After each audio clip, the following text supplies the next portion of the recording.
Hi, my name is Patrick. This specific video is for CAT verbal preparation if you're starting from September.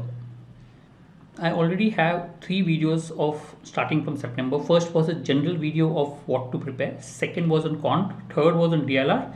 This is the fourth video in the series for verbal section.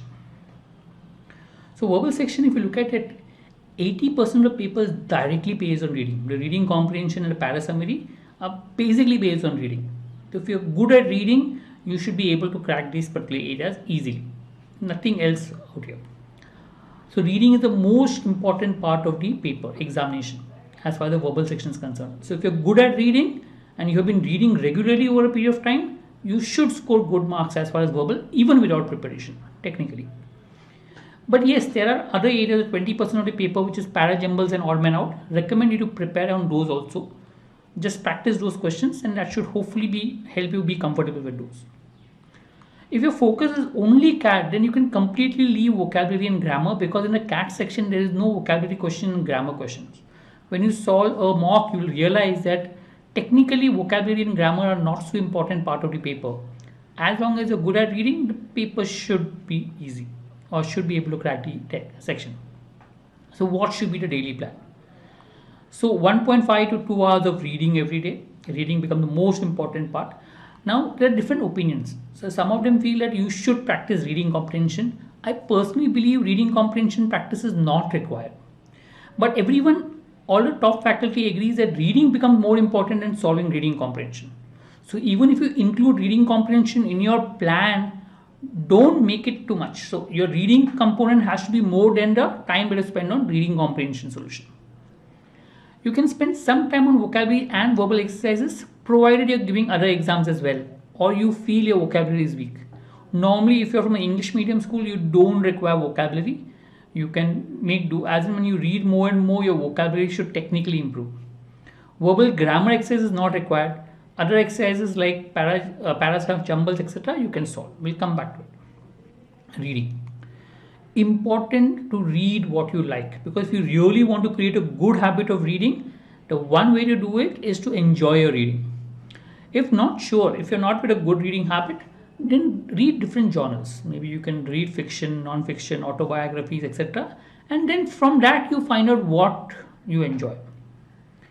Over a period of time, you can include editorials of newspapers or articles from the internet. So you can pick up and include something extra, like newspaper editorials are a good source of reading, or maybe internet articles also. We'll elaborate that later on, but yes, this is also what you can include. So what to read? So it's 2 hours. If you're reading for 2 hours every day, read novels or anything that you like to read. It could be some articles of something that you enjoy reading, or some articles on, say if you enjoy cricket, you can read on cricket, or anything on that aspect. So read something that you enjoy. Then maybe 15 minutes of editorials of newspapers. So editorials could be any editorials, could be like your daily, like Hindu or your Times of India, etc. Or business newspaper, something like Business Line or Business Standard, etc. Whichever you're comfortable. So some editorials of newspaper. Apart from that, articles on varied topics. So there are many websites where you get different articles, aldaily.com, okay, then also Aeon. You can look at these sources to read. Just pick up articles and read different sources. So what are the topics? Could be possibly Monday you can read politics, Tuesday you can read history, Wednesday psychology, and so on. And you can different things that you can read every day. So 7 days a week, read 7 different topics, 1 article every day. Just because what happens is a lot of people find difficulty in reading topics which are very different from their background. So if you read on topics which are from varied background, you could be comfortable with those language and therefore be able to comprehend those passages in a much better way. Okay. Grammar not important, but if you're doing it, try to complete it within 1 month. Focus on, this is grammar is only done only if you're looking at other exams as well, the speed-based exam. There you may have some grammar, so then you can do grammar. When you're practicing grammar, focus on solving exercises. So 25 days of preparation schedule can be this way, or take a few exercises of each type and then try to solve. Don't get into too much of theory, because in grammar, especially English grammar, the more you go to theory, the more exceptions there are and the more you'll get confused.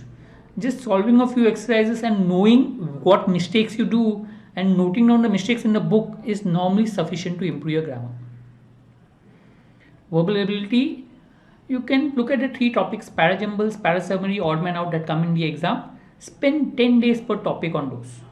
Just solve a few exercises, know about them and solve it. So 10 days on parajumbles, so 10 days on jumble para, 10 days on odd man out, 10 days on parasummary is what you can try to solve, right? So that should help you with regards to September preparation. I hope this series has helped you with regards to planning your preparation if you're starting from September. For people also who have taken a break from preparation, this series should hopefully help you with regards to plan. So look at those series. If you have any further questions that you want, you can put in the comment section and maybe I can go through it and then maybe accordingly help you with further videos. I hope this helps. Thank you.